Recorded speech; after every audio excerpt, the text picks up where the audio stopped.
There we go. All right, cool. So I'm pretty sure this is us live. I mean, that's the beginning of every episode. It's usually just going like, are we live? Is this working? Just check our phone. Just check everything going on. But either way, what up, everybody? Welcome to this week's Omnibros Live. This is the awesome Monday show. We got to come up with a name for the Monday I show. see Jess having like technical difficulties with his camera. That's cute. It's like watching my dad when he got his first iPhone, trying to figure it out. I can program that VCR. Yeah. Clock. I bet Jess's VCR still flashes 12 o'clock, 12 o'clock, 12 o'clock. Yeah, that's right. Why does he VCR? Oh, wait, he listens to vinyl records. Of course he has VHS tapes. Of course. All right, so anyways, yeah, this is the Monday weekly episode for Omnibros Live. Everybody, this is the Show Us Your Haul, What You Read, and the weekly releases show. So I just want to give everybody a quick shout out and some love while we get the show started up. We also have this episode and every other episode of Omnibros Live on iTunes as well as a video podcast. So that's super cool. You can download this very video on your phone or whatever you use for podcast and still listen to it in your car or while at work with the phone locked and all that kind of great fun stuff going on as well. So let's go and get this started, everybody. I just thought of an idea. Oh, keep going. I know how I can get it to look better. All right, so let's do this while Jess figures out how the internet works again. I'm sure Omar. Omar, say hello to everybody. What's going on, brother? Hey, how's it going, guys? This is Omar from Near Mint Condition. Thank you again, Omnibros, for having me on tonight because I was trying to save some money. So my haul is this. I found a book for somebody in the group, right? I found X-Men cool Jim Lee Volume 1 and sold it to him for what I paid, cover. Because that's what we do, man. Have to have each other's backs. That's awesome. Cool. And then, yeah, that is good, man. I mean, you got that, and you got another book up on the as well, don't you? Yeah, X-Men Inferno, the hardcover. So I'm hoping to trade that well for well, either those Prometheus or those Manaras I was talking about, the eroticas. So is that the only all you have left for like your whales or whatever that you're looking for? Is the Manara stuff and the Bone hardcover and Prometheus? The Bone hardcover and Prometheus. Yeah, really, that's my big whale ones. There's some manga that I seriously doubt anyone would have, but maybe I should have put it on there. Some stuff that's been out of print because that stuff will probably never see reprints. A lot of the Viz stuff that they lost licenses to years ago, and then some stuff that they probably shouldn't even have the license that long, but they just kept pumping out the volumes. Pumping up the volume. But yeah. The old well, they pumped out the volumes before they could get caught, like without a license selling stuff. So yeah, that's me. Hey, how's everybody doing tonight? Fixed his iPad. All right, and also in the over here with us on the show is the one, the only, the Silver Age, the Silver Fox himself. We have the man, the myth. We got Just Bragg, the OmniDog, everybody. Yo, hey, hit him with the hind. I'm here. How's that iPad treating you? Okay, I figured how to prop it up properly and got it in landscape. And F you, Ryan Sace. He's already in the chat making rude comments about me, so shut up. So yeah, everything's going great. Speaking of, I got to pop out the chat so I can close down the YouTube channel. Cool. So let's get this fucking three-ring circus started, everybody. Let's kind of just go back around like we usually do. I guess Omar got nothing. Thanks for, spoiling that event. Yeah, man. So trying to be responsible adult, trying to give my kids a good Christmas. Nah, I'm fucking with you, man. Nothing really came out that I wanted. Liar. No way. I was gonna let Jess try those shitty books before I did. Let him do a review, God, and then I may pick them up. he suckered me hard. All right, so with that said, since Jess got suckered by Omar, it's like a little brown kid at the border, son of Chicle. Oranges, motherfucker. This is in the off ramp. Jess, what did you get to, brother? Show us your haul. Okay. Well, here's a book that I felt confident in getting because I thought I had a partner in craziness, and I thought Omar was going to get this too. That's Justice League of America Rebirth, and I thought Omar was going to get it, but he wussed out on me in the last minute. So I got this. It's supposed to be fair to Midland, but I'll read it anyway. It might be good. It's got Batman in it. Who knows? Here's the thing, yes. Like, it's got to be better than Justice League of America. Brian hit just Justice League. It's got to be better than that. Yeah, Steve Orlando's not that bad a writer. I like his Midnighter stuff, so he's okay. Let's see. I got a book called Regression. Plagued by ghastly waking nightmares. Blubbity, blubbity, blah. Regression hypnotherapy. He brings something back in his therapy, hypnotherapy. And there's no escape from it. So that sounded good and creepy to me, which I love. And then I got volume 2 and 3, Green Arrow Rebirth. I loved the first volume, so I anticipate loving the next one. I also got Batwoman Rebirth. I got Batman and Robin Omnibus. Nice. It's a monster. And did you get a big old nasty scratch on it too? Yep, there it is. Oh, you got one too, huh?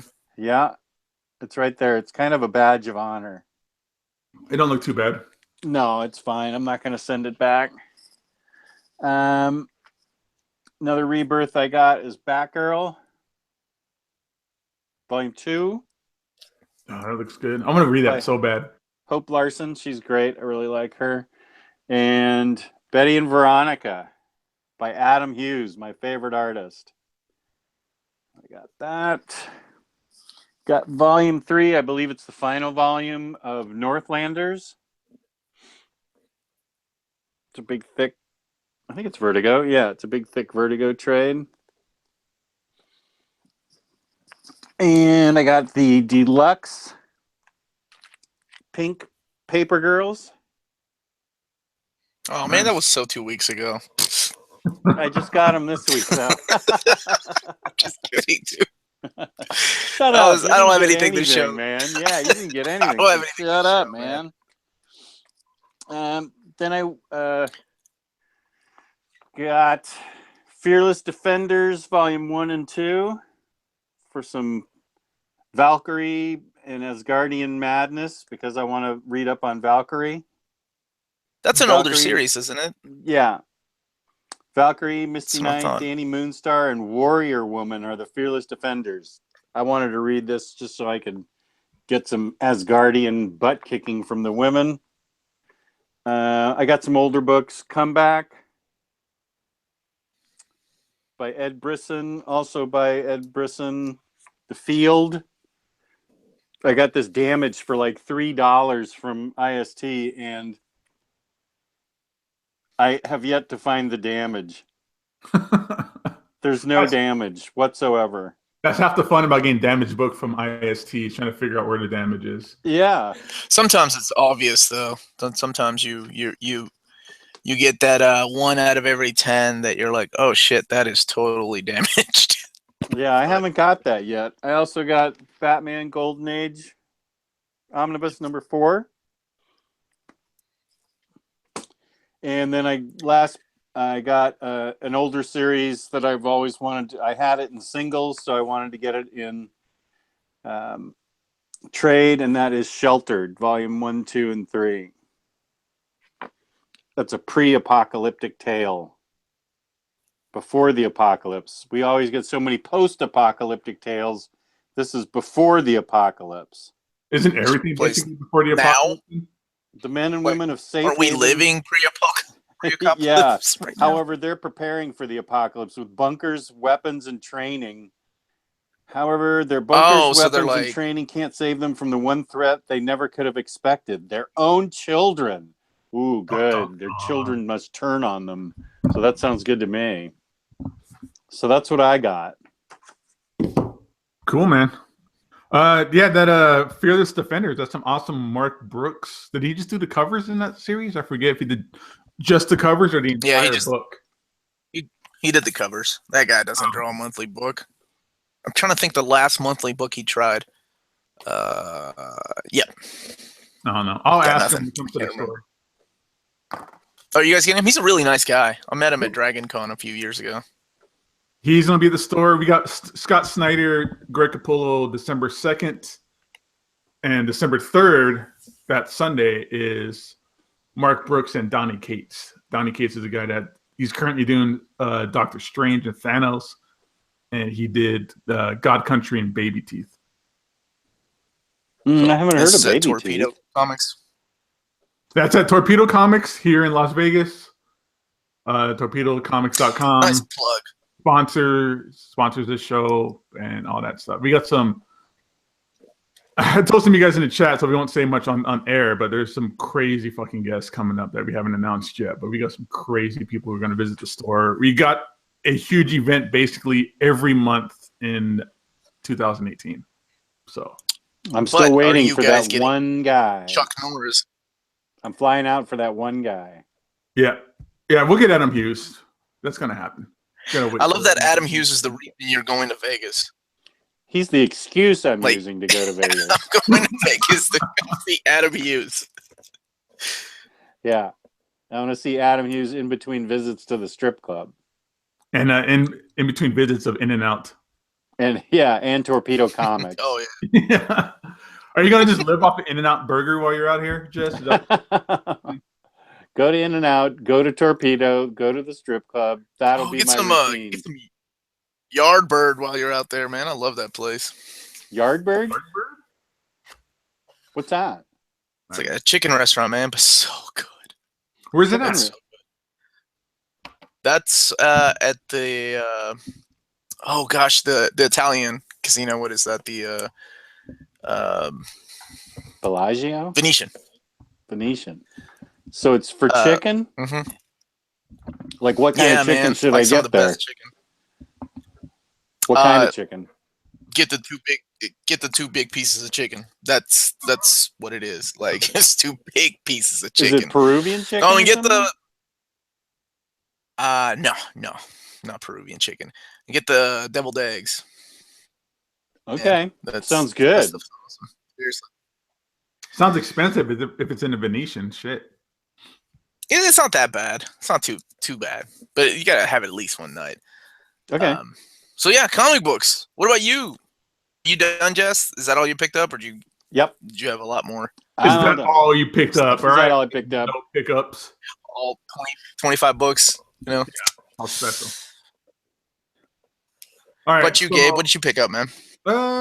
Again, I'm almost like Omar. I at least got something, but I was holding off because you got that huge. I got something just for somebody else, though, not myself. Yeah, that's nice. Good for you. Yeah. But I got from our boy Luis from Comics Guide 101. I got the Fury Max hardcover. Oh yeah, I got to read that. That's supposed to be awesome. Yeah, this is supposed to be I like love a that really story. great book. I kind of got the bug to pick this up because 11 O'Clock Comics did this as their monthly book review, and it sounded pretty fucking amazing. It's basically it takes place in the same Max universe as Punisher Max that Jason Aaron did, but there's no Punisher in here. It's all just Fury and all of his fucked up shit he did during all these different wars and stuff like that. So. Now that's what's his name, right? Ennis. It's Garth Ennis as well. So, And who's the artist on that one? Parvo? Right, that doesn't sound right. That sounds like a disease. Okay. That sounds like a dog disease, and you would be right. I thought Robertson did a Max or a Fury title with Ennis. Yeah, that was actually called Fury Max. This is called Fury My War Gone By. No, I haven't read this one, Yeah, but I read the Fury Max. Stuff is great too, but this is awesome, very beautiful. I love the artwork on this hardcover. I love it, man. I absolutely love it when Marvel or anybody does wraparound like art. Well, this isn't exactly wraparound, but when they actually have art on the hardcover and not just plain black bullshit. The dust jacket. Pretty great looking. I really like the way this looks. And it's Ennis, so it's over the top, just graphic violence, really just messed up bad stories about the evil things that have to quote unquote be done during war, and that causes war, and the aftermath of people's war and stuff like that. So that's great. And I still got a bunch of stuff at work I have in my cubby that I pulled out of that collection. I'll be picking up one by one. So I'll be showing that stuff off as I get it as well. Is there a lot of undiscovered gold there still? Yeah, we only got about a third of that collection because that's all John could fit in his car. So we're getting more and more of it in. But it's a done deal, right? Like normal stuff. Wasn't too much out of print crazy stuff. The only crazy out of print thing we got was so far that first print Neonomicon, which is still like a $75 to $100 book. Wow. You didn't tell them, did you? You're like, hey, this is like a $5 book. I'm like, everything's off our hands for $250, Like we got a BPRD Volume 3, which is like a $150 book these days, but there's a rip on the cover. So I was like, that's just cover price, I guess. Or we'll just, I'll sell it to somebody for like 20% off or something in the store, something like that. Oh, you can always print out a dust jacket for that, like a custom dust jacket. I don't need it. Money, guys. I already have Volume 3. I need another Volume 4, which you should be getting, because mine it's coming off the book is coming off the ribbon. Oh yeah, that's right. Yeah, I mean I could glue it back, but I don't feel like doing that. Just if anybody out there is looking for a BPRD Volume 4 who doesn't mind gluing it to the ribbon, I could hook you up with a copy. And that's pretty much it. That's all I got. I didn't want to go too crazy. It's a lot of money going out right now because of Thanksgiving and kids getting sick and stuff like that. So, yeah, I hear you, man. It's a good thing we have like a overabundance of books to read and catch up on. You forget how many books that you have like sitting there going, "Oh shit, I've got over 100 books I need to read." That's a lot. But I gotta get that Justice League of America. Yeah, you'd better. Speaking of reading, did you guys read anything this week? What'd you guys read? I did a little bit of traveling, so I read some. I don't know, Omar. How about you tell us what you read? As a matter of fact, I will. I love the fact that Omar's like, thanks for letting me on, guys. I didn't get anything this week, though. Started rereading this beast. I'm not giving you any shit. I think you're pretty much a regular staple on this show now, so that's always awesome. Oh, thanks. The fact that we can give each other shit, probably, that's a good thing. It's a good thing. So I got this sucker out because I love reading the story. This is one of my favorite stories of all time, and that's look at Omar whipping out his whale dick over here. Dude, I took this on a trip. I hate leaving this thing in the car, like when we're eating at a restaurant. Like, God damn it, somebody's gonna know that book is worth a lot of money. Some fucking meth head's gonna break into my car and take my that one meth head that really knows. No, that's the beauty. He's not gonna know how much the book is worth, and then he's gonna go burn it because he's cold. So anyway, those are the fears that I live with when I take these things with me on travel. But yeah, I love this story. I love the way that the omnibus was mapped, and I have no idea why the hell DC has not reprinted this book. They Dick teased us about it at the beginning of the year too, because they solicited a Infinite Crisis HC. So everybody was like, "Oh shit, they're reprinting the omnibus," because they already had a deluxe Infinite Crisis book. but then they came out with another instead of this. I have no idea why that book has not been reprinted, but I'm sure, it was a top seller. I'm sure they'll reprint it sometime soon for people that are missing. So I started reading that again, going through the where did I leave off? Actually, I'm actually in Infinite Crisis, like number 3. Man, I love that story. The whole speech between Batman and Superman, when Batman's like, the last time you inspired somebody was when you died. Oh shit, I love that. What a bitch slap Superman. It was awesome. And then I'm rereading this. You guys know what this is, right? It's Dragon Ball Z. All right. Yes. Oh, that's Dragon Balls. Dragon Balls. That is one. Dragon Balls. No, just Dragon Ball Z, not Dragon Balls. Because I love Akira Toriyama, and recently a friend of mine started watching Super, so I was like, man, I need to go back and reread the manga. It's been a while, so I forget how quick it reads too, but how awesome these books are. And this is the 3-in-1 edition, which has some of the color pages that was not released in the original release and stuff like that. So how does that follow how does the show follow the manga? Like, is it totally different? Does it follow it pretty well, or how do those two kind of meet up? Oh, Dragon Ball Z? Dragon Ball Z versus the comic versus the TV series.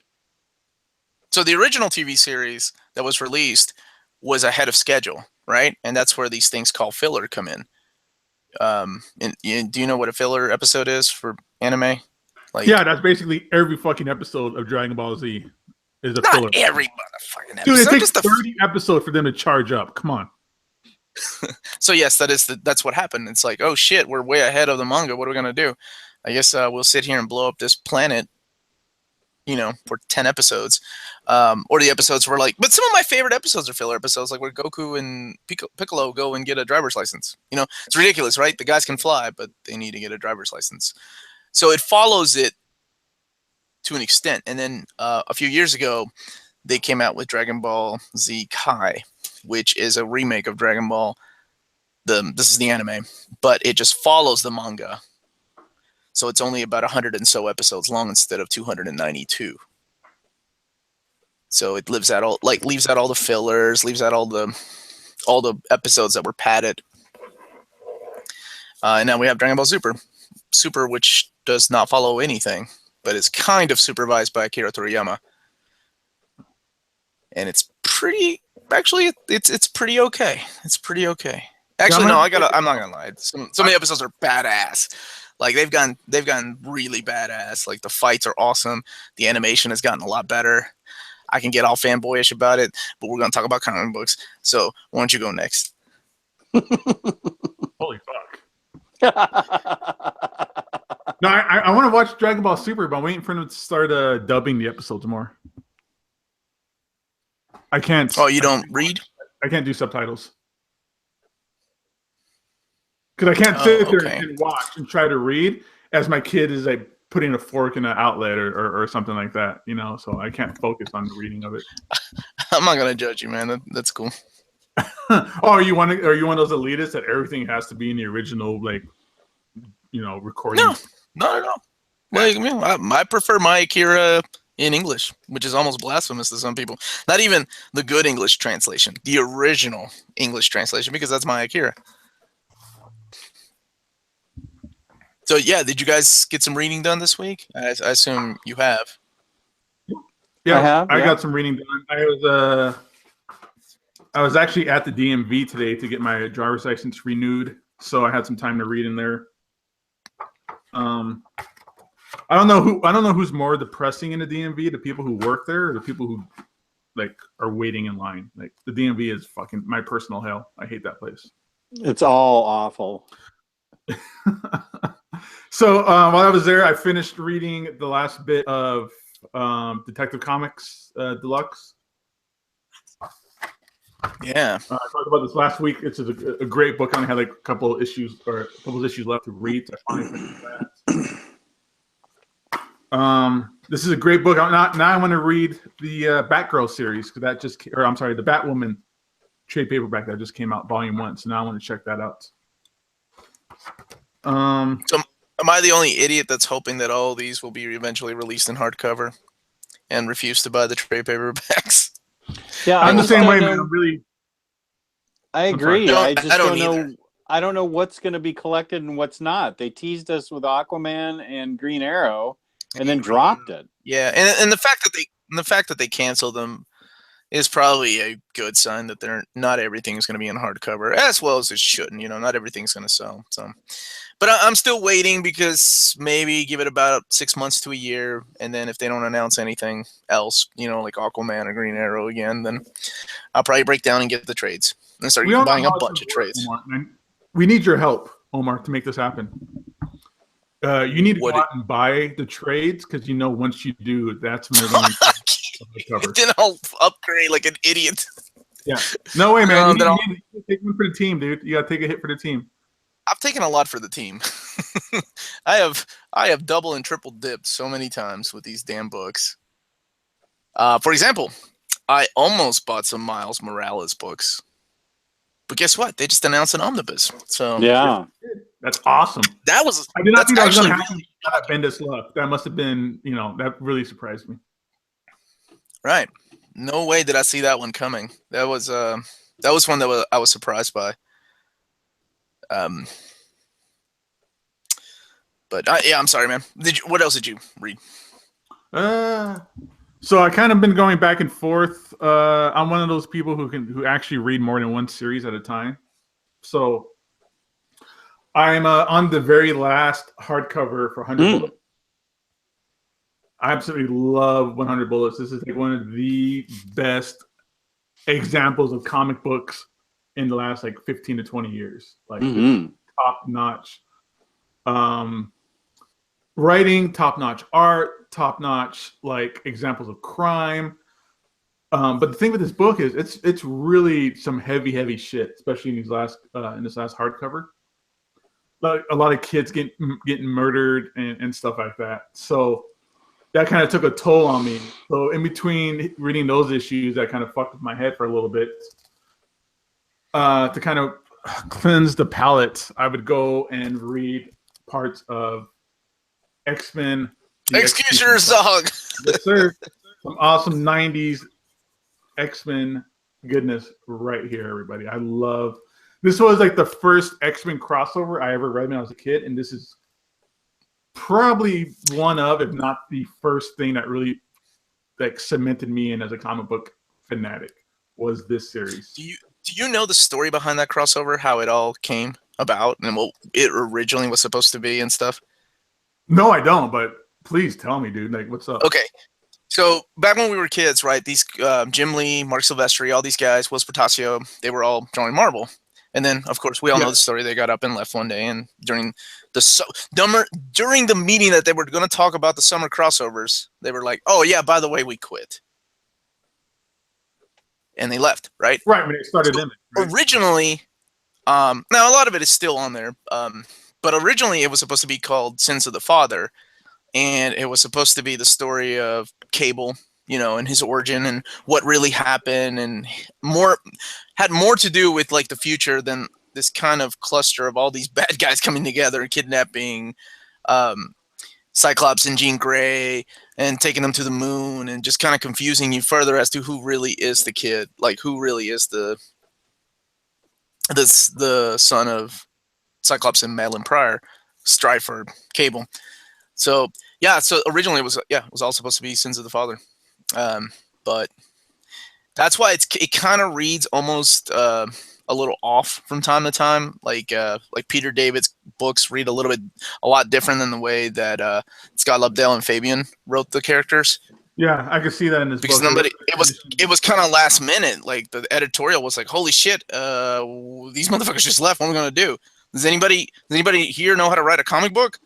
So like I guess Scott Lobdell was there. I don't know, like getting lunch for everybody, and they were like, "Hey man, do you know how to?" No, I'm kidding. I don't know if that's how it happened or not. Well, I mean, Peter David at the time was still working in the sales department. Like he was doing double duty back then. Yeah, so a lot of them got bumped up. I mean, of course, Fabian, and he was just a scripter, and then Scott, Scott Lobdell got bumped up to writers.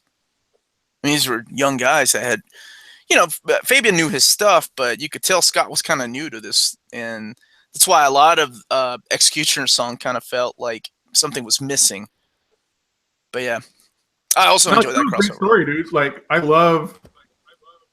I remember this image on the cover of the first issue where you have Cable standing over Professor X after he shot him and infected him at the was it not the techno-organic virus? Yeah, techno-organic virus, right? It wasn't the legacy. Techno-organic.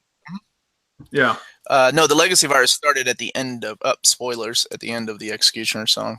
That was Stripe's legacy. Stripe kind of like that was his kind of like last gambit where he sent that out into the environment and stuff. Yeah.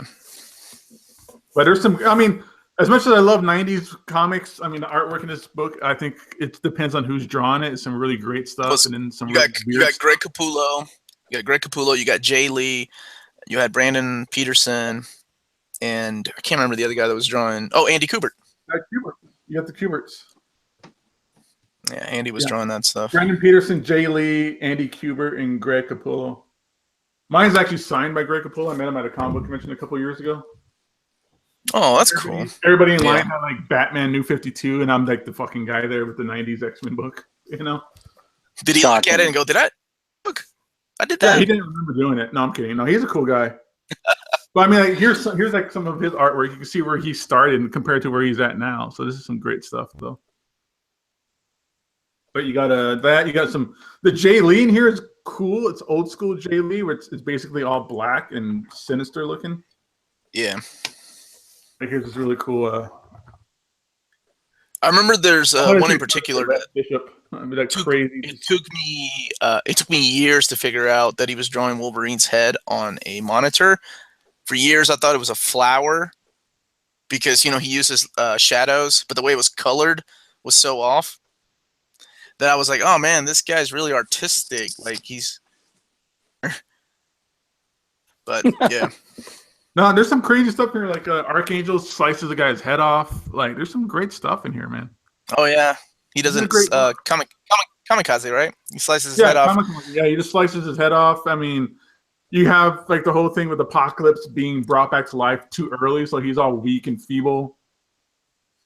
You got one of the greatest things in here though is Strife's strike files, where it's basically Strife's like journal or notebook and notes he kept on all the mutants.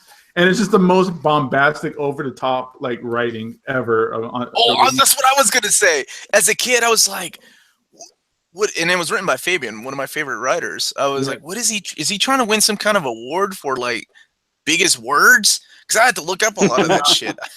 That's the thing with the '90s stuff in this book. There's a lot of just like over the top language. I mean, not like bad language, but just the verbiage and like the words. Somebody would just had a thesaurus next to him and was just trying to figure out how not to use the same word over and over again.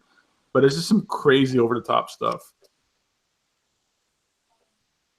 Like there's one on here, like here's this really cool panel here.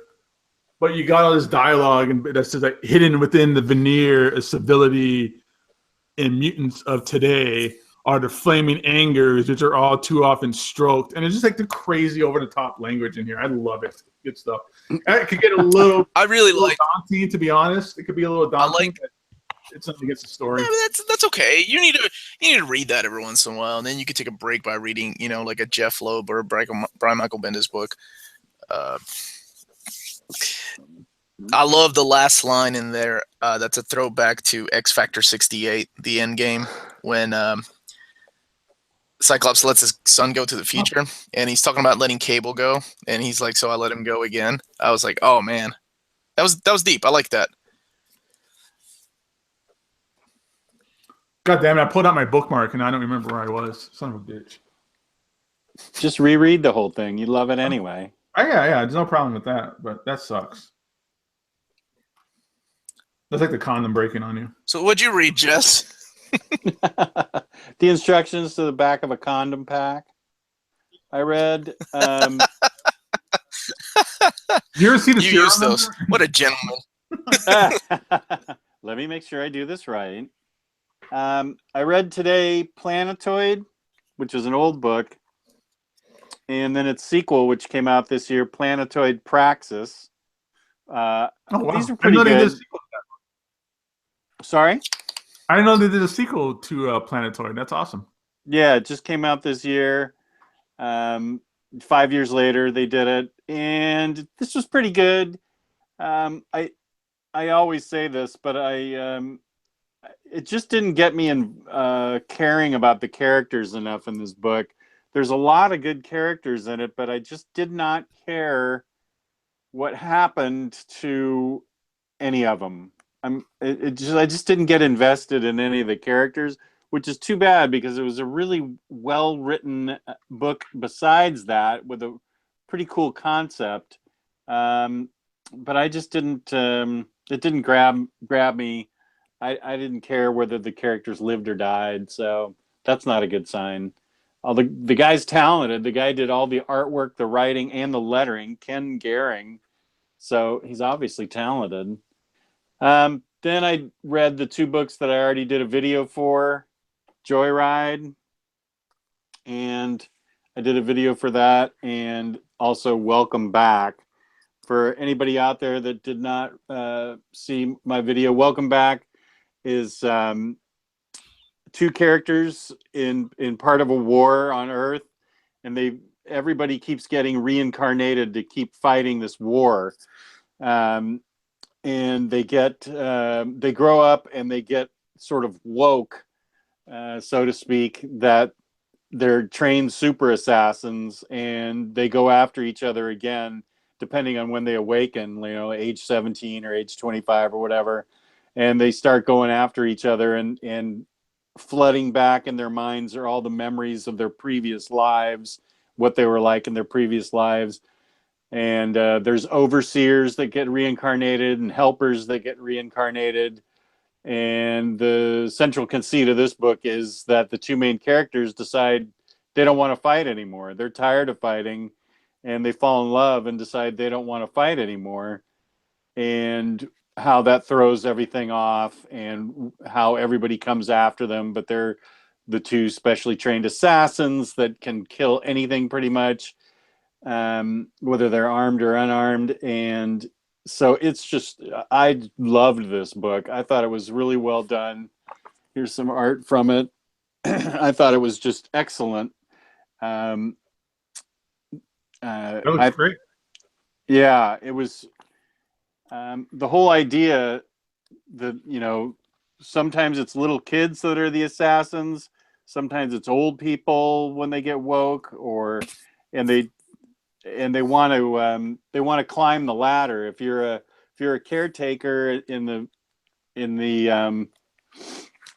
this life, you want to move up. You eventually want to be an Atlas, which is a leader.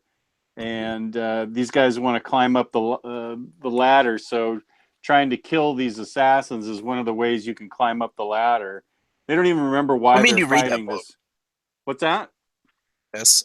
What made you read that book to begin with? Because I really like that cover, that hardcover, the image in the cover. Yeah. Which one? This one or this one? No, the Welcome Back. The pink one. Yeah. I love that. Actually, both of them are very, very well done. Yeah. On me, looks like a little bit like Chris Bachalo's art world. Not so much in the back, but the front looks a little bit like Chris Bachalo. Yeah, I guess. Yeah. The story kind of reminds me a little bit like Global Frequency when it's talking about people being awoke for a task. What made me read it is that I read about it and Joyride. I can't remember if it was one of those best comics of 2017 lists that I get in my email. I get so many of them that I can't remember if it was Paste Magazine or IGN or Graphic Novels Weekly, something like that just recommended them both. and they made them sound so appealing that I just went out and got them both right away. So it's just somebody's recommendation that made me want to read it. And Joyride is freaking great. I loved this book. It's the stars. I'll just read you the back. The stars have been blocked. This is on Earth. The stars have been blocked out for so long. The people have forgotten there is anything else besides the World Government Alliance watching over them. Uma Acolyte is a girl who shoots first, leaps before she looks, and is desperate for any means to leave her planet behind. And so she does. She jacks an alien spaceship, which turns out to be a living organism, which is cool. Punches through the stratosphere. She jets forth on an adventure with an unlikely crew who are totally not ready for all the good, bad, and weird the universe has to throw at them. This is one of my favorite books of the year, easily. She just, this gal has, it can be utter disaster, and she has this joyous attitude that she's going to figure it out and figure out how to make things right. Here's a picture of what the Safe Sky net looks like that covers Earth and half the moon as she's punching through it on the other side of the moon. But there's an 8th dimensional being that can grant wishes. There's the one world government that governs Earth. Then they get some of their adventures are like the greatest planetary party ever is what she wishes for from the 8th dimensional being. Instead of like everlasting life, she wants the greatest party ever. And I like that art.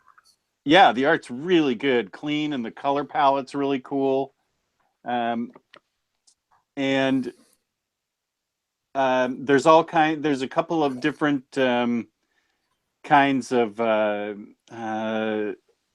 what am I thinking of? Sort of government bodies that are after them. They cross into a different part of space they're not supposed to cross into, and so that sends some people after them. And how they deal with that, is really funny.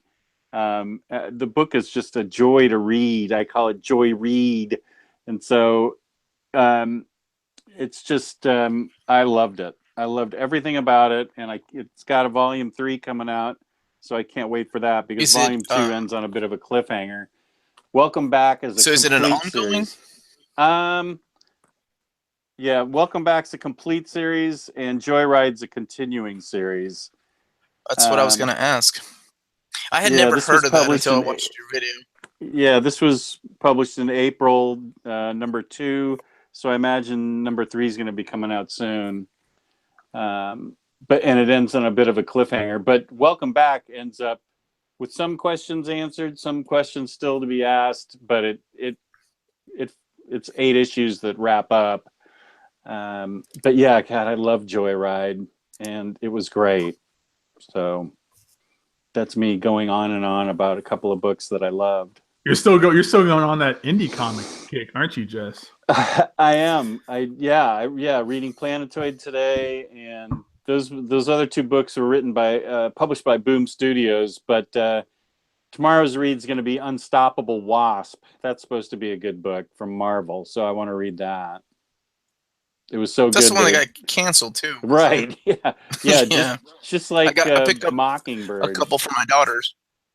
Because she was a new character, right? Like she had nothing to do with Janet or. I don't know. I haven't read it yet, so it just got recommended to me by Matthew Sibley from the Omnibus group. Okay. Who said it was really good, and there's a second volume solicited, which I guess finishes it up. I bought the first few for my kiddo, and she really liked them. Oh, good. How old is she? 8. So it's suitable for like all audiences. I haven't read it myself. All ages book. Okay, good. I'll read that tomorrow. Yeah, that's what I'm going to read tomorrow. It's a pretty thin book. All ages book, yeah. Like crossed. Hell yeah.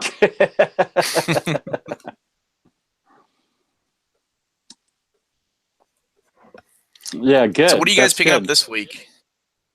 I don't think I'm picking up anything. This is a light week for me. Yeah. Give me a second. Let me screen share, and then we can go over it real quick then. But yeah, thanks for all that information on those books, Jess. Those look great. Yeah, I think you dig them. Good night to I really Ryan's like the art on Face. both of those. Yeah, it's really they're both really well done. I'm so glad that I got turned on to them. All Ryan's right, cool. Face Well, I'm is glad you finished that. clocking out. So good night. He's a good All guy. right, so I like Ryan. let's take a look at this week's releases coming up. All right, 22nd. Yep, 22nd of November. We're looking at Marvel's got Generations. Is that that's that Generations? That's the one where the little those are someone good that they're trying to stories. cash in. Yeah. I'll This is buy still that. part of Those are good stories. I got those all on Comixology. I'll buy a hardcover of those stories. They were great. I like the Wolverine one. The Jean Grey one was okay, but I like the Captain America one was good too. Yeah, Captain America was really good. Yeah, so this is what we're. I forgot the name of the girl, but she was a cosmic cube who kind of brought them together in these stories, right? Is that what's going on? Oh yeah, like Asta or something. Yeah, Riley Does was it the collect one that knows Legacy that. number 1 then? It has. I think it's just the Generation books. I don't see anything. Really, they couldn't put Legacy in there? Because I know Legacy is its own hardcover too.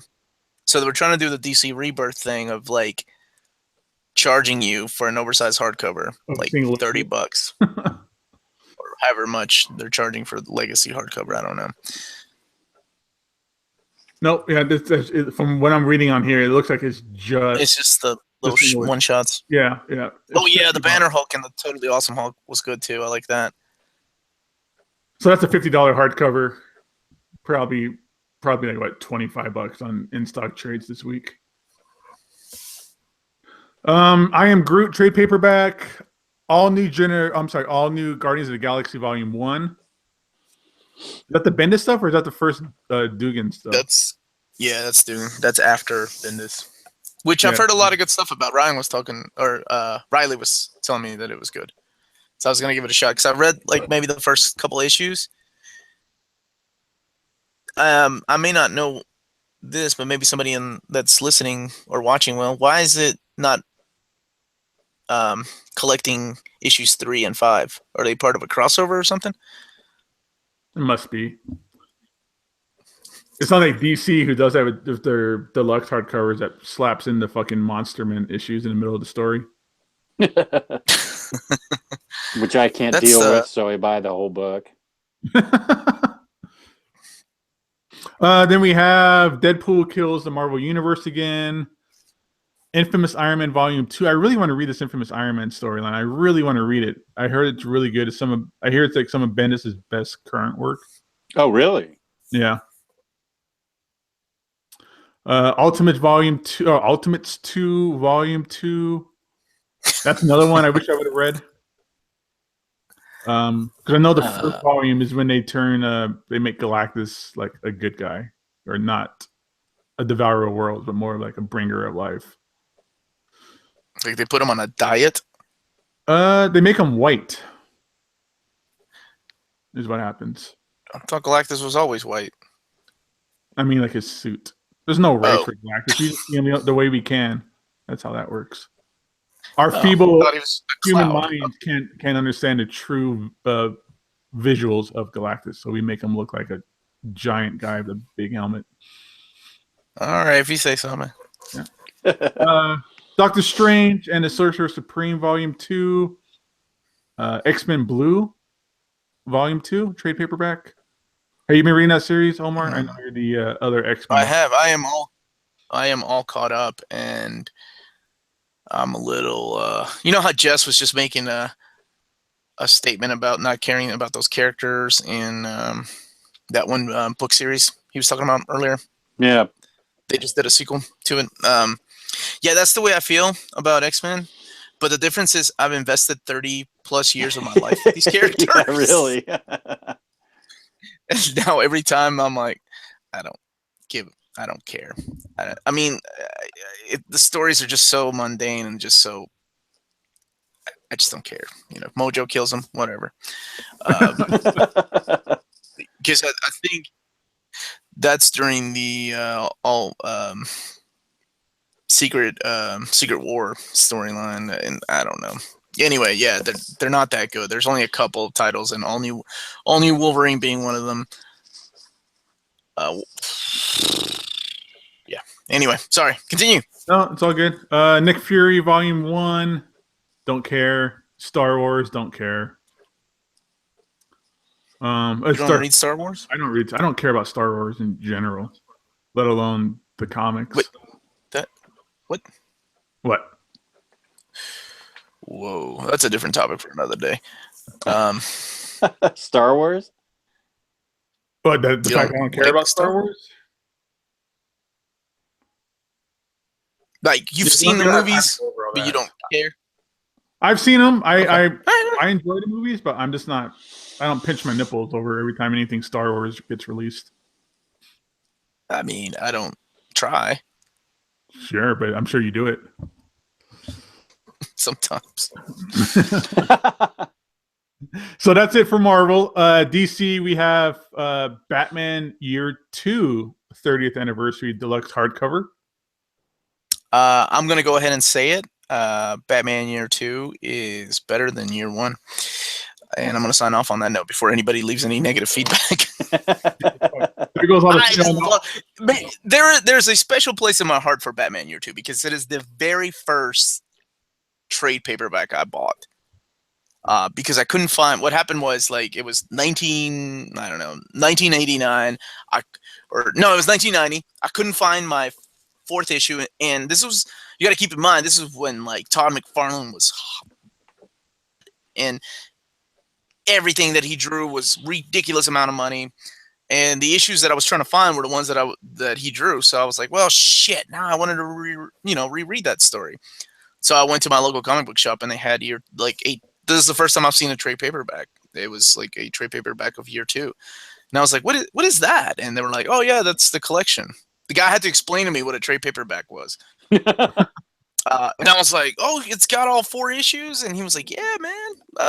It was like $10, and I bought them. And so it has a special place in my heart. I love Batman Year 2. To this day, I love that story. Wow. And yeah, it has to collect Full Circle because Full Circle makes it so awesome too. Like it's a very underrated story because everybody looks at Year 1. I'm not downplaying Year 1. Year 1's amazing. It's the beginning of Batman, or New Batman, post-crisis Batman. But Year 2 to me was just such a good, deep story. The iconic image of Batman holding a gun on that cover, so badass. Yeah, and the Todd McFarlane covers are pretty badass on it too. Yeah, I think he redrew a Spawn cover, like giving an homage to one of those covers where he's on the grave. The Phantasm from Mask of the Phantasm was kind of loosely based on the Reaper character. Oh, okay. In the way that he looked, or well, I don't know. I'm sure she looked, I guess. Spoilers. Reaper wasn't. Goddamn, who hasn't seen Mask of the Phantasm? I'm sorry. The movie's like, we talked about it last Thursday.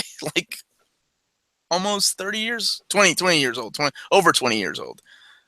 But yeah, I'm not gonna tell you the identity of the Reaper though. But if you guys have read them, right? Year 2? Nope. I'm sure I did long time ago. Oh, I love that story. Yeah. So that's probably one I'm gonna end up getting. And then there's a Batman Shadow Murder Geniuses hardcover. Oh, that's the Raphael Albuquerque stuff. That shit's cool looking. Yeah, I like that dude's art.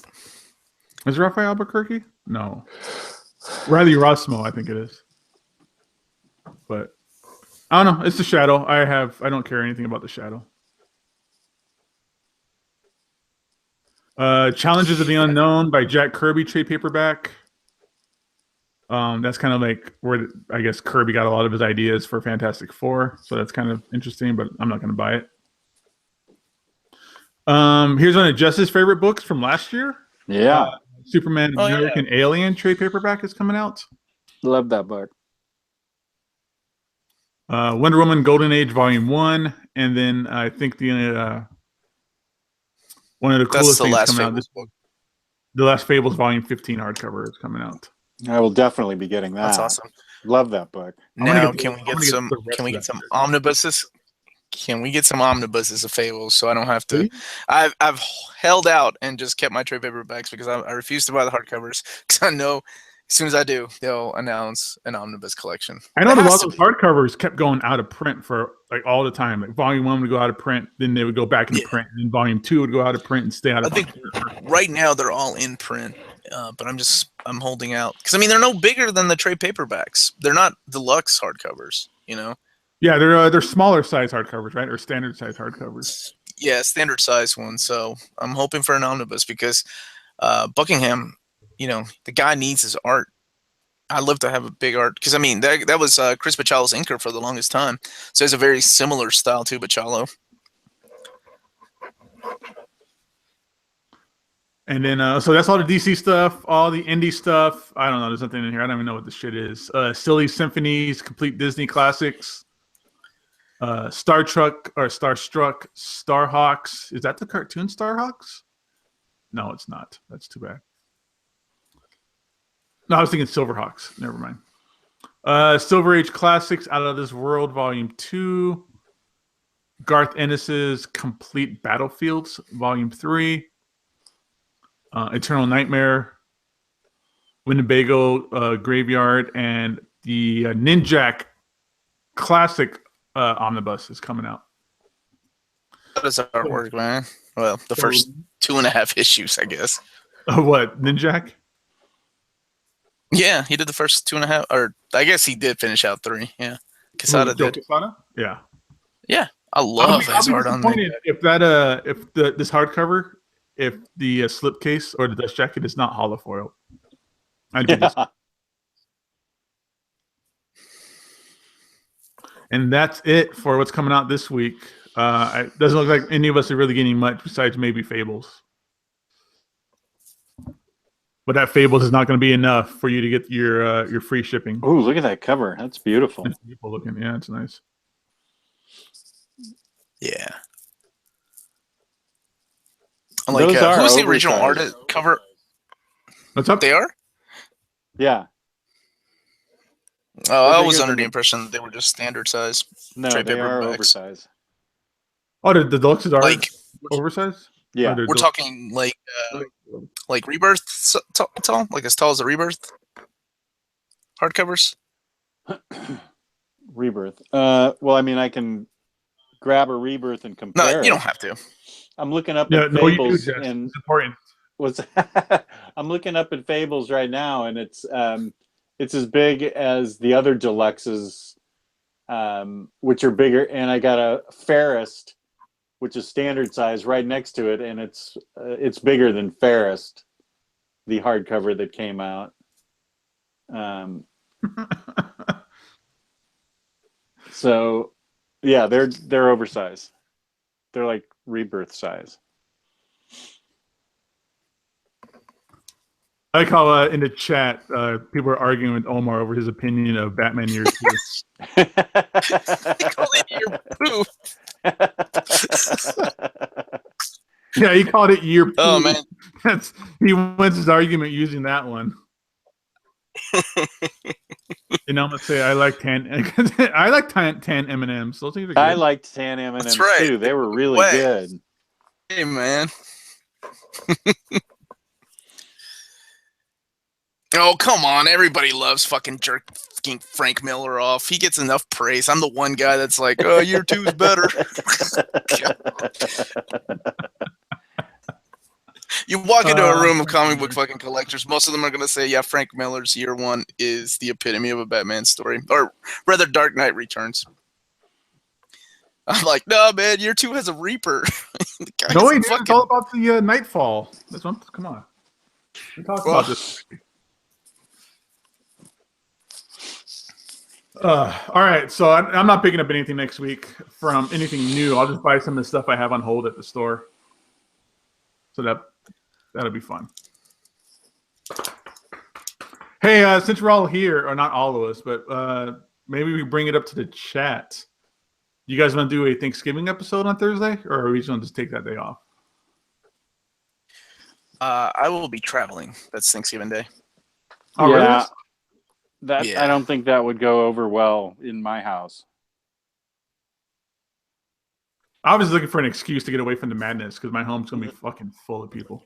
Yeah, I don't blame you. That's why you wanted to do it. You should do an episode by yourself, man. Yeah. And like Nobody sign in does twice. that. Pro Nobody channel and then does sign in as yourself and then ask yourself questions. That way nobody can argue with you. Oh, I argued with myself. Yeah, all man, the Nightfall time, is the dude. greatest Batman story ever. Well, that's fact. That's fact. Oh wait, I forgot something.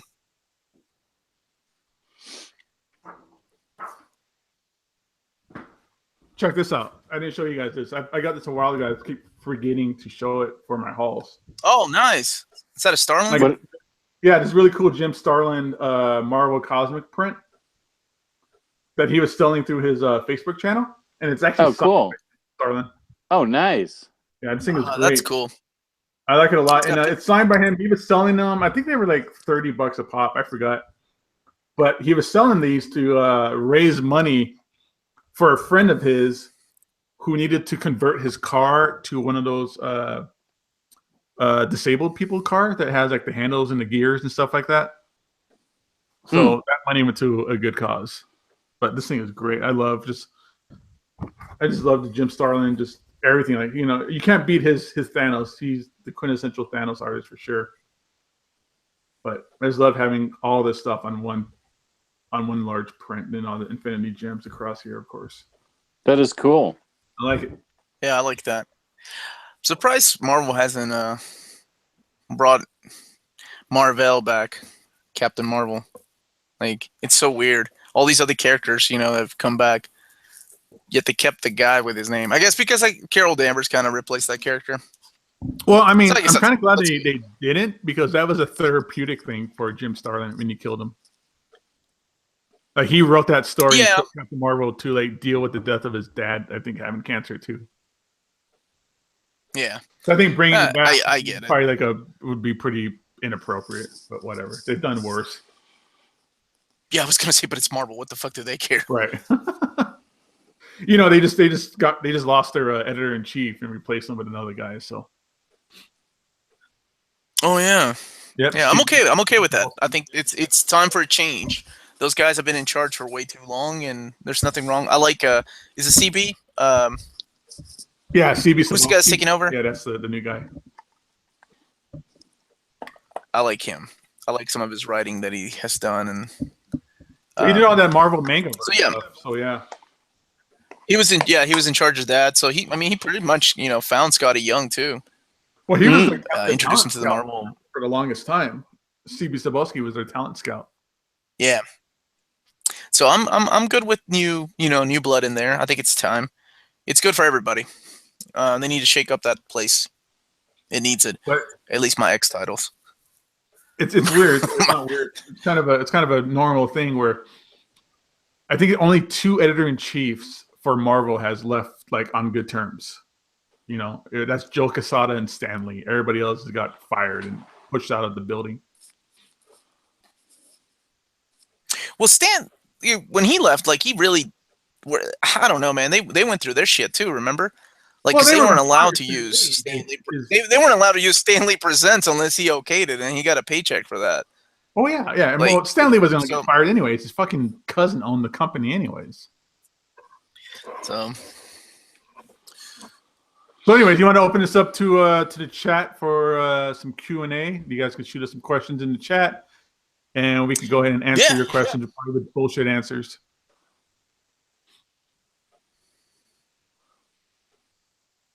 Bring that. Somebody is asking me to bring that to Torpedo. Is that somebody local? Yarpshard? Are you local, Yarpshard? Do you know? Are you in Vegas or something? Because if you want to see the print, I'll bring it to the store if you're going to come in.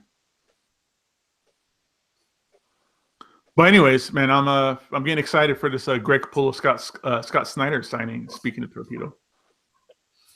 Yeah, so many books, like Executioner's Song by Capullo. I could get some. Yeah, I already got that signed, but I'm gonna bring that Deadpool and X-Force omnibus to get signed. And I don't know. For Snyder, maybe Gates of Gotham. That was a great book. I love that book. I wouldn't mind getting that signed by him. John P. says, "Why is Dark Knight Strikes Again a brilliant work of genius?" I can't answer that question because that's not true. Right. Like a brilliant work of genius. I'm gonna consider that like a double negative, even though it's not. I don't know what kind of drugs John P. Negative. is taking. If you think that's genius. Are we buying Jess the Nightfall Omnibus for Christmas? Oh my god, I would love to. Please don't. Spoiler. God damn it, you stole my idea, fuckers. Don't. It'll never get read. I'll burn it and then put it out with floodwater or something. Do not get me that book. It will not. A fan get of read. Asriel, or were you not a fan of? I was not a fan of any part of it. I thought it was the whole thing was ridiculous.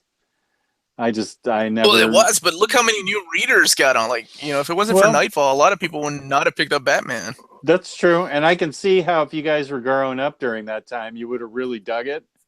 But it was just a ridiculous. The whole thing was ridiculous to me. Everything.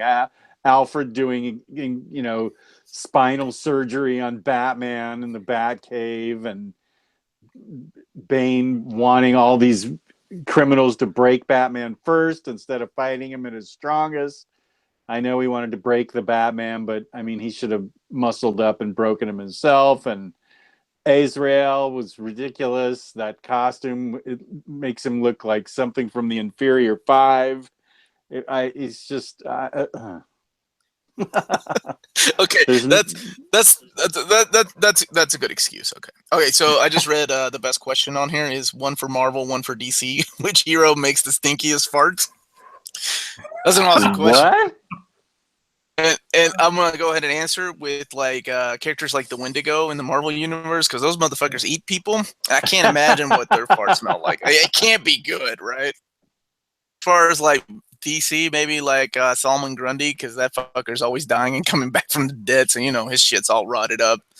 That can't be good. Those are my two. For DC, I would have to say Granny Goodness probably has the best farts or the worst farts. Oh, because she's an old lady and lady farts are bad. Not only an old lady from Apocalypse, so that's got to be disgusting.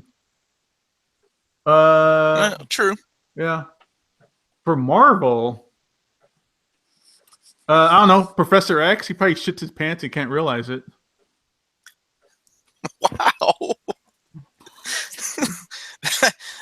That's cold, man. That's some cold shit, dude. Hey, man, it's probably true. Whatever. He's not stupid. He's just paraplegic. Like, I didn't say he was stupid. I said his farts probably smell the worst because he has no feeling down there. All right.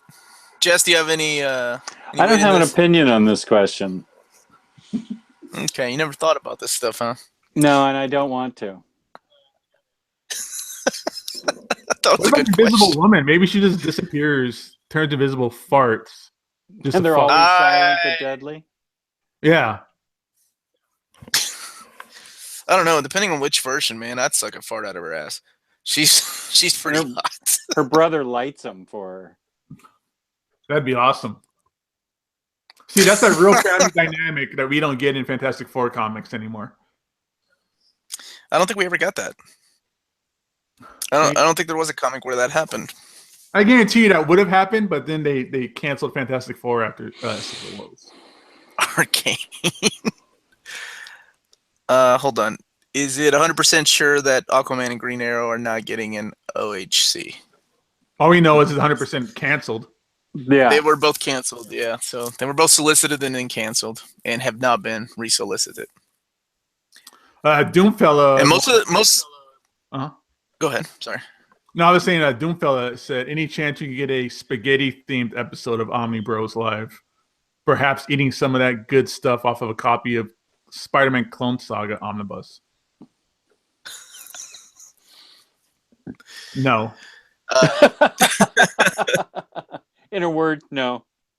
Yeah. Nobody wants to see us eat live on here anyways. That's just What is your spaghetti policy, my good man? Last Anybody time I watch ate, Always Sunny?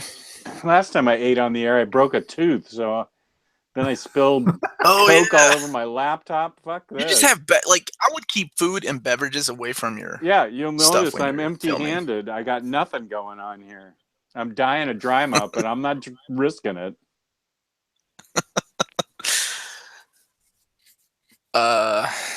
Let's see. What else is here? Nightfall is Batman's death of Superman iconic for all the wrong reasons. no way. That's kind of true.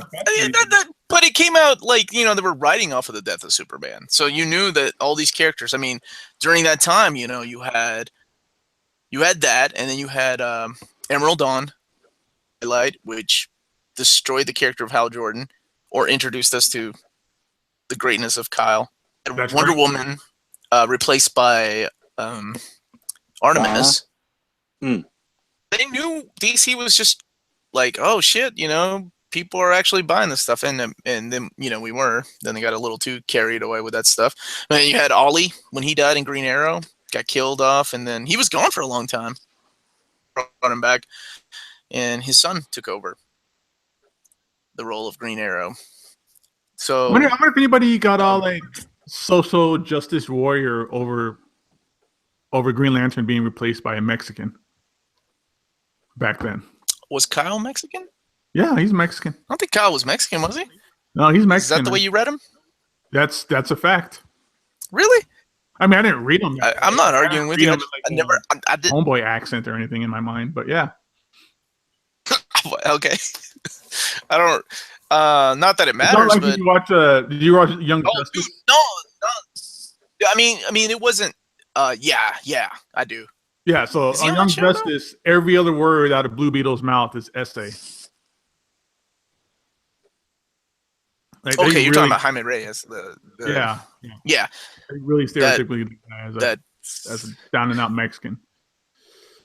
But I mean, most characters were like that, though, that were of color, were stereotypically written that way too in the 80s. Like any comic book you could just flip through, or even in the 90s. Whether they were yeah, and even the 90s too. I was just thinking about something. The fact of the matter is, Kyle Rayner was Mexican. I don't think anybody complained about it like they do today. Kyle Rayner. Oh no, people complained bad. I remember people dropped that. I was working at a comic book store when that was happening, and people dropped that fucking book. They were like, I mean, not because of Kyle, but because of the way that they wrote off Hal, like going crazy out of nowhere. It is out of nowhere because I know because that took place right after the death of Superman, and the last couple issues of Death of Superman, or with the Green Lantern issue, crossover. Yeah, he was just kind of like whatever, he seemed okay, and then all of a sudden, he just lost it and got super crazy. I'm gonna ask Ron Mars because we're gonna get Ron Mars in the store pretty soon. I'm gonna ask him about that. I interviewed him a few years ago, and he said that he was not aware of what they were doing to the character. He was just handed, the new character of Kyle, and he was pretty much given the editor was like, okay, this is how we're going to get rid of Hal Jordan. So, I mean, he kind of just semi-wrote that story. It was kind of almost written for him. So most of the stuff, of course, is all editor mandate anyway. Yeah, it is, sure. They know or they seem to think they know what sells. Yeah, but I remember people being pissed off about that one. Yeah. That's my Green Lantern. To me, I always thought because of that series, I always thought how Jordan was a piece of shit and was a terrible person because of that storyline. Emerald Twilight. Yeah, I guess if you had, I understood it, later on. Like I get it. The guy snapping because, everyone he knows is dead and he's trying to bring him back to life using the power of the ring. Of course, I get it. Heroes lose. No, that makes sense. But then, he went crazy and killed, everybody on Oa as well. Yeah, that was the fucked up part. How is Brian K. Vaughan's Escapist? I love Brian K. Vaughan, and that is one series I forgot that I've never read that. That was print. Was that Dark Horse that brought it over? I think. Oh yeah, I have that. I have that book. I never read it. How is it? Jess, you can answer that. Yeah, it's good. I read it a long time ago, but I'm looking at it right now. Yeah, I remember liking it a lot. Let me get it.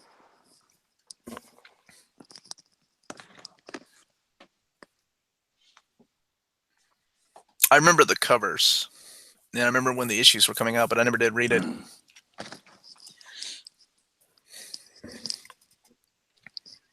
It's small. It's not real big. But I'm about to put Steven Reyes into timeout because he says the Asbat suit is stupid. Well, it kind of was. I'm gonna The put you first incarnation. You can't put me at. Oh shit! Yeah, you can. The Asriel suit I loved, and then the very first incarnation of the Asbat suit was good. But after that, when he went through all the changes, I didn't like the helmet. I certainly didn't like the red look to it. Yeah, that's it. The Escapist. Yeah. Like an original character that he brought back out of obscurity, or it was based on the Amazing Adventures of Cavalier and Clay, Michael Chabon's book that I read. That's loosely based on the life of Siegel and Schuster. It says Brian K. Vaughan tells the tale of 3 aspiring comics creators with big dreams, small cash, and publishing rights to one forgotten age golden hero, the Escapist. So I read the Amazing Adventures of Cavalier and Clay, and that was one of the better books I've ever read. This is Vaughn's love letter to his chosen medium, a story about what it takes to start out with nothing in Cleveland, Ohio, and end up with a comic so hot a major corporation wants to steal it from you. Oh. Brilliantly interweaving the lives of the creators with the world of their creations, artists, blah, blah, blah, blah, blah, blah, blah, blah, blah, blah, blah. Exciting extrications of the new Escapist. So it's like real life and a comic book put together. It's really cool. I changed right there. Wow. Yeah. So speaking of Brian K. Vaughan, his part of it's real life and part of it's the comic book. So that's pretty interesting. I've never read it. I'm sorry. It's not very long, you said, right? You said it was short? No. And it's small. Yeah, it's like almost digest size. It's like a manga size. Yeah, it's smaller than a trade paperback. So you know what's not going to be small? It's this Ex Machina Omnibus that just got announced. You wanted to work that in, huh? Fucking huge. Oh, I love that series, man. I do too. I can't believe they're doing the whole thing in one, man. That's nuts. Yeah, I'm looking at my 5 hardcovers, and that's a pretty thick amount of books. 50 issues, right? Yeah. I got so many there were 50. DC's really hammering out the large omnibus because they got that Batman and Robin one is pretty huge too. And then the Kirby Fourth World is all one omnibus. Like 1,500. They've always done big. Look how big this fucking thing is. Right, but there's a lot of them here. It doesn't seem like they've been doing that too much lately. They've been doing like normal sized omnis, right? Yeah, I'm not one of these guys that's like, 20, 30 issues, that's good enough for me. I'm like, man, you fucking put all the issues in there. I want one so big it takes up an entire cube on a Calex shelf. I want one that I can take to the shitter in my arm, and not just my arm falls asleep, but my entire top half of my body falls asleep. My leg always falls asleep. Here's a question from Mr. Betty Ford. Jess, I could imagine that you are a Love and Rockets reader. I am sorry to tell you that I've had this discussion with Luis a lot of times, and I have tried and tried again to get into Love and Rockets, and I just can't get into it. I've really tried hard. I know it's supposed to be a masterpiece. I know it's supposed to be so great, and I've really tried hard to get into it, and I just can't. I love your name, though, Mr. Betty Ford. That is an awesome name. Yeah. But no, I just cannot get into Love and Rockets. I tried so hard. See, it's not putting out any more Snyder and Capullo stuff in absolute. Yeah, I don't know. I think DC sometimes doesn't like money, because that stuff always sells. The absolute, like, especially if it's a good artist, right? You have somebody like Jim Lee and Capullo, it'll sell. But then I think they probably overmarket them, and then you end up with liquidation stuff like For Tomorrow. I don't think most people bought For Tomorrow at regular price. I think most people bought them I think I bought mine for $25. Oh, Superman for tomorrow? Have So they maybe done more than one omnibus for a series besides Superman, Batman? I'm not omnibus. I'm sorry, Absolute. you mean Absolute Yeah. Promethea, which I'm looking for. Well, then Sandman. Transmit, but Hopefully they finish Transmit. That's We're gonna be angry fuckers next year. Tell me about it, man. Oh, son of a bitch. What happened? I just kicked over a couple books. No big deal. What else? Well, yeah, that's what I'm thinking. The only series that's been put out in absolutes. It's not even the full thing, but Batman and Robin, or I'm sorry, Superman and Batman. Transmits. That's not even done yet. And Preacher. Well, you got Why the Last Man. You have Preacher. You've got, like I said, Sandman. All the Batman by Jeff Loeb. No, that's really main DC besides Batman and Superman. Oh, you mean like your standard superhero books? I don't. No, Yeah. nothing really in absolute format. To me, I think they go for artist, right? Like it's almost like their artist edition for that stuff, unless it's Vertigo. So things like Greg Capullo or Jim Lee. Well, a lot of it's one and done. Wildcats. So it's all normal, complete stories. Yeah, like somebody just mentioned All-Star Superman, right? Yeah, That's New Frontier, Jail, Identity Crisis, which is a weird one to put into an absolute, but still. Yeah, they did. Did they ever fix the printing on that? I can't recall if they even bothered fixing those pages that were fucked up on it. Oh, but is there fucked up pages in that thing? Just a couple that were just mixed up. Not too much to argue about or for them to reprint about, but kind of like the way the Flash Omnibus Volume 3 was. Yeah. Or how the JLI Omnibus is. Yeah, JLI. I hope they keep going with that. So yeah, another one that got solicited that I wasn't expecting was Wonder Woman George Perez Volume 3 of his run, along with World of Gods. So I'm really looking forward to that one. Yeah.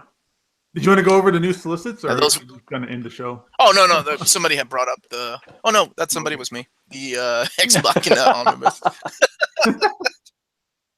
The Ex Machina. Oh, that was me. No, I'm just excited. I love when they solicit omnibuses that were not in the. How do you say it? The Hachette catalog, the Hatchet catalog. Yeah. Yeah, they're not on there. I love when solicits come out of nowhere, and I'm like, oh, I wasn't expecting those. That's awesome. Yeah, that's how I felt about the Miles Morales omnibus. I didn't think that was ever going to happen. Was in the catalog, though. I mean, when stuff that is not on the catalog gets solicited, I love it, because that means that somebody slid it in there at the last second. So the stuff... yeah, so Wonder Woman Volume 3 and Ex Machina. We also have somebody who's asked who's surprised that Jess got the Batman and Robin omnibus because he doesn't like Damian. Is that true, Jess? You don't like Damian? No, I don't like Damian, but I like that book. I did like that entire run, even though Damian, I think, is a snot-nosed little punk. But he's grown on you since then, right? Because of... Super Sons? I really like him in Super Sons. Yeah, I was going to say Super Sons, and then the Superman comic. Rebirth. It's awesome. Yeah, he has grown on me a little. Yeah, Super Sons is what sort of turned me around on him, made me like him a little more, and so and I sort of dug the whole idea, the Batman and Robin, with Dick Grayson as Batman. I'm getting that right? Dick Grayson was Batman, and Damian was his Robin. Right. That's the omnibus that we need. Yeah, I thought that was cool. That got solicited, and then they canceled that one. Strikes me as weird, because they could collect all that and then the Batman Inc. Incorporated series all into one Omni. But DC, that's yay. Yeah, we got a shout out from Brazil. Silver in Ham wants to know if Batwoman Rebirth will get a hardcover. We talked about that earlier. We hope it does, but we have no idea how DC is deciding what gets a hardcover and what doesn't. Yeah, Mr. Betty Ford, I love Stray Bullets. It's really raw. It's so raw. I dig it. Do you have that? Yeah, that's one of the best. One trade paperback. I do. Yeah. That's what I had. That's how I read them, and I'm hoping they'll do another collection like that.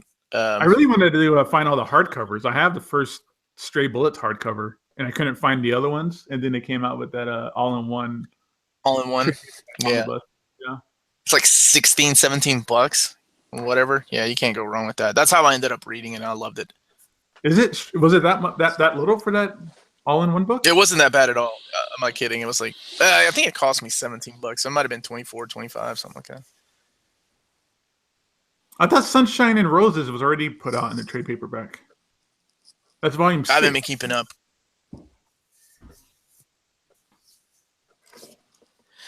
Yeah, Mr. Betty Ford, that issue of Requiem, the one that's got no... It reminded me of like those Nuff Said issues from Marvel, but it was right after Damien dies. I thought that issue was awesome too, man. Because it was kind of a weird... Like that very last final page where it's Gleason doing just this amazing artwork of just Batman breaking down, holding Robin's, his son's outfit. Oh, yeah, it's powerful. Love that stuff. Spaghetti. Yeah, me too. My wife's making spaghetti downstairs. Damn. Nice. Well, you can have your spaghetti episode there, man. No way, dude. You guys don't want to see me eat spaghetti and get it all over my fucking face like a child. You did that of the Ziploc bag. No, I'm good. What else we got? We got some good questions going on. That's cool. No, maybe that's it. All the questions right now, or all the chat right now, is all about Stray Bullets, which is cool. Good. That book needs recognition. I bought that book too, that all-in-one, because David Lapham said that they're only going to do one printing of it. Yeah. And I hesitated to read that book for so long because he wrote, was it Detective Comics? And I did not like his run. It was like something about lost children or something like that. I own the trade paperback, but I did not dig it at all. I didn't dig his Batman. And then a friend of mine was like, "No, dude, you got to read Stray Bullets. It's different. It's not superhero stuff. It's raw and gritty." I'm like, "Yeah, all right, sure." Yeah, I loved it. I'm glad I read it. Yeah, I love the hardcover. The hardcover was great, but I couldn't find any other ones. But that's too bad. Let's see. Stephen Reyes says you have to bring one project back from the dead. What do you choose and why? I choose Mockingbird because that was a super fun, super well-written book that they pulled the plug on after 8 issues, and that's ridiculous. That thing should have gone for 35 issues. I loved that book. It was sharp and witty, with great action, great clean art, and really well written. So I'd bring back Mockingbird. Man, there's so many titles I would bring back. I don't know where to start. Maybe if I had to bring one, I would bring back Christos Gage, Avengers Academy. Oh, that was like one of the I heard that was a good book. Newer books. I haven't read that. One of the best newer books I've read in a long time. I love that book. It was fantastic. It was great character moments and everything. And then was it original? We don't talk about Avengers Underground or Avengers Arena or whatever the hell it was. No. It was the Fear itself. Really sidetracked that series, and then it kind of just lost its Yeah. It was always going into crossover so they could sell a book. But I love Avengers Academy. It started off with Avengers, Metal. the Initiative. The relationship between Metal and the Asian girl that had to always be in a hazmat, I think her name was. Yeah, that's it. Yeah, man. And then the one guy that turned in was like Beast Boy and would turn into like dinosaurs and shit. That's a great book. That's what he started over in the cartoon. Yeah, they just they started collecting them in Ultimate Editions. So you get like 12, 13 issues each. Yeah. So if you guys don't, just if you haven't picked them up, that would be a great way to read them. Jess, you haven't read them? Avengers Academy? The Avengers Initiative and Avengers Academy? Yeah. No, I haven't read it. I don't own it. Haven't read it. I've heard it's good, but I do not own it. If I still have my trade paperbacks that I upgraded to Ultimate Editions, I'll ship them your way. So you can read Okay. I would bring back the entire Ultimate Universe. I still hate Marvel for killing it. Really? Yes. All of it? All of it, because I died. I died when the Ultimate Universe died. I died reading Ultimatum. No, I mean so bad. There's a character in that book that was named after me. Or a character in the Ultimate. What? Yeah, I'm in the Ultimate Universe. Or I was until it died. When I was on, right. I used to be I'll bite. Yeah, okay, me too. I used to be a heavy poster on Brian Michael Bendis's message boards back in the day, like 2001, 2002. And one day he just sent me a PM because I guess he liked something I posted or a joke I made or something. I don't know. And he asked me what my name was. And he said, "Cool, you're in the book." And then I forgot what issue it is, but there's an issue of Ultimate Spider-Man where they're interviewing some guy at an airport, and it's my name. It's no kidding. Right. Yeah, that's awesome. How do you forget the fucking issue? Yeah, how come it's not framed? I'd frame that thing. Right? And have Why is it not behind behind you the entire time? I'll have to find it. I still have all my Ultimate Spider-Man comics. But yeah, so when the Ultimate Universe died, I died with it, literally. So.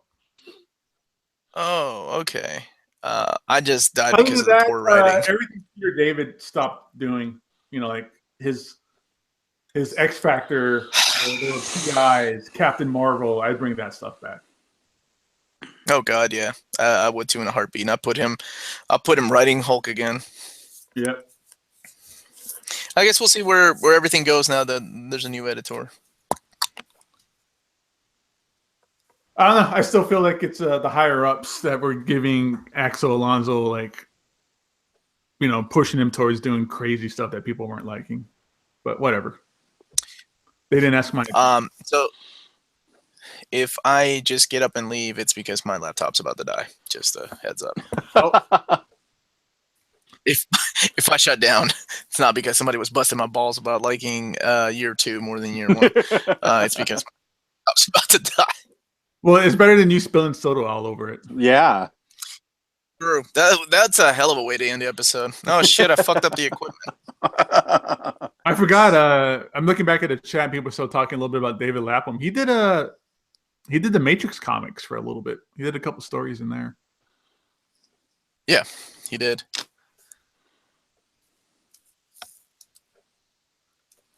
Have all the questions been answered?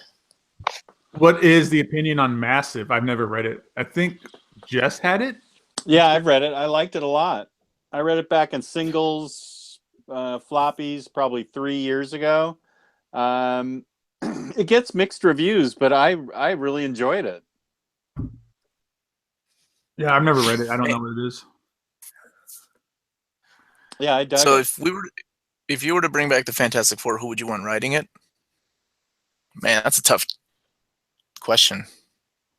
Well, Marvel's got Wade right now. Yeah, Wade on Fantastic Four would be perfect. I mean, that would have been my choice for what project to bring back, but they're already bringing it back, so I didn't have to talk about that. Yeah, you put Wade on that. As far as the artist, I don't know who the hell Marvel has anymore. Where's McGinnis these days? That'd be fun. Is he still in Marvel? Yeah, he was doing that Deadpool Spider-Man series. I think he just got off of that. Yeah. He has a very similar style to that Ringo. I like to put them on that book. Or even like Stuart Inman would be. Oh, he did Ultimate Fantastic Four, so that stuff would be good to see that. Yeah, he did. Tom King would be a good choice, but he's got that Marvel stuff or DC. No, yeah, I think Mark Waid's a great choice because I think, he already did it before. He had a great run on it, so he really had a good idea of them being not superheroes, but adventurers and stuff like that. So, I I don't know, Brian K. Vaughan. I think Brian K. Vaughan doing Fantastic Four would be pretty great. Wow. Yeah. That's a good thought. And I would like to have Dale Eaglesham doing it over again. I loved his work when he was doing that with Hickman. I think Omar died. Oh, we lost Omar. He warned us it was going to happen. Yep.